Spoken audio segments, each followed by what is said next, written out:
नमस्कार मंडळी, उपवास स्पेशल रेसिपीमध्ये आज आपण इथे पौष्टिक असे राजगिऱ्याचे थालीपीठ केलेले आहेत। त्यासाठी सगळ्यात अगोदर मी इथे 1 वाटी राजगिऱ्याचं पीठ घेतलेलं आहे। हे मी रेडीमेड सुपरमार्केटमधून आणलेलं पीठ आहे।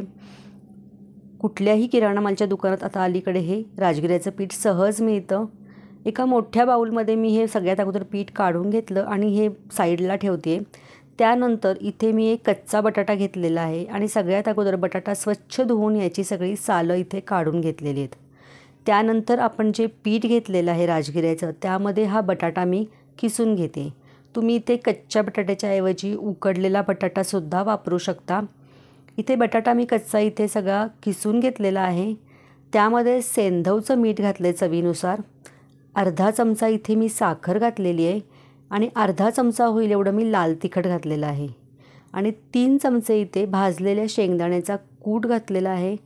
त्यामध्येच कोथिंबीर घातली आहे बारीक चिरलेली आणि इथे एक अर्धा चमचा होईल एवढं मी जिरे घातलेले आहेत आणि सगळे जिन्नस आपल्याला व्यवस्थित इथे मिक्स करून घ्यायचे आहेत। उपासाला तुमच्याकडे जिरा चालत नसेल तर तुम्ही इथे स्किप करू शकता।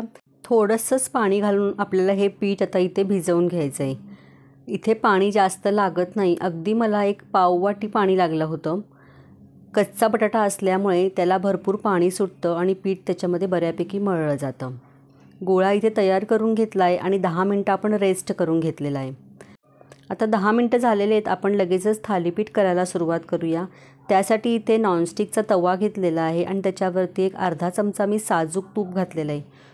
तूप तव्याला व्यवस्थित लावून घ्यायचं आहे आणि त्यानंतर पिठाचा एक गोळा घ्यायचा आणि या प्रकारे तो थापायचा आहे। म्हणजे पहिल्या 4 बोटांनी तो व्यवस्थित असा पसरून घ्यायचा। त्यामुळे काय होतं की थालीपीठ व्यवस्थित पसरलं जातं, गोलसर असं होतं आणि साईडला पातळसर आणि मध्ये थोडंसं जाडसर होईल याप्रमाणे आपल्याला हे थालीपीठ करून घ्यायचं आहे।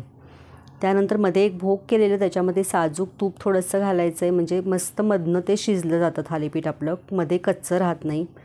पुन्हा वरतून मी थोडंसं तूप घातलेलं आहे। गॅसची फ्लेम मीडियम ठेवायची। मीडियम गॅसवरती हे थालीपीठ दोन्ही बाजूला तूप लावून आलटून पालटून व्यवस्थित भाजून घ्यायचं आहे।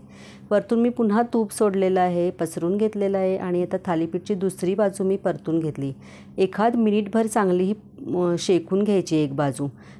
दोन्ही बाजूला एखाद मिनिटभर असे व्यवस्थित हे खरपूस असे भाजून घ्यायचे। मस्त सोनेरी असे झालेले तुम्ही बघू शकता। त्यामुळे ते चवीला पण छान लागतात, कच्चे राहत नाहीत, पूर्णपणे शिजले जातात। ह्या प्रकारे वरतून प्रेस करून असे दाबून शेकून घ्यायचे, म्हणजे ते छान शेकले जातात। मस्त आपलं इथे थालीपीठ तयार झालं आहे। दोन्ही बाजूला मस्त असं सोनेरी झालेलं आहे। डिशमध्ये मी आता काढून घेते। या प्रकारे आता लगेच दुसरं थालीपीठ करून घेऊया, पण आता तवा अगदी गरम असतो त्यामुळे आपण लगेच तव्यावरती दुसरं थालीपीठ थापू शकत नाही। अशा वेळेला मी इथे एक प्लॅस्टिकचा कागद घेतलेला आहे, सगळ्यांच्याकडे तो अवेलेबल असतो। त्याला थोडंसं तूप लावून घेतलेलं आहे आणि याच्यावरती मी आता थालीपीठ हे लावून घेणार आहे, थापून घेणार आहे। म्हणजे या प्रकारे आपण जसं तव्यावरती आता थालीपीठ थापलं त्याप्रमाणेच असं हे प्लॅस्टिकच्या पेपरवरती थालीपीठ करून घ्यायचं आहे आपण आणि नंतर तव्यावरती ते घालायचं आहे। तुम्ही याऐवजी ओला रुमाल जरी घेतला आणि त्याच्यावर थालीपीठ थापून ते तव्यावरती घातलं तरीसुद्धा होऊ शकतं। बऱ्याच वेळा खूप सारे थालीपीठ करायचे असतील त्यावेळेला आपण प्रत्येक वेळा तवा थंड करायची वाट बघू शकत नाही। मग अशा वेळेला झटपट हे असे थालीपीठ केले तर लवकर होतात, तवा उतरवावा लागत नाही। या प्रकारे आता आपण पेपरवरचं जो थालीपीठ तयार झाले ते या प्रकारे झटपट तव्यावर घालायचं आणि काढून घ्यायचं। पटकन निघतं ते, कारण प्लॅस्टिक पेपरला ते चिकटत नाही आणि एकदा तव्यावरती ती बाजू चिकटली गेली ना थालीपीठाची की ते लगेच निघतं।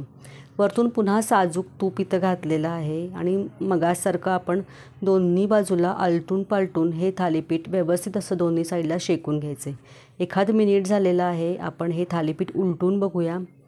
मस्त असं खाली खरपूस भाजलं गेलेलं आहे। हे मस्त सोनेरी खरपूस भाजलं गेलं ना की त्याची टेस्ट खूप छान येते।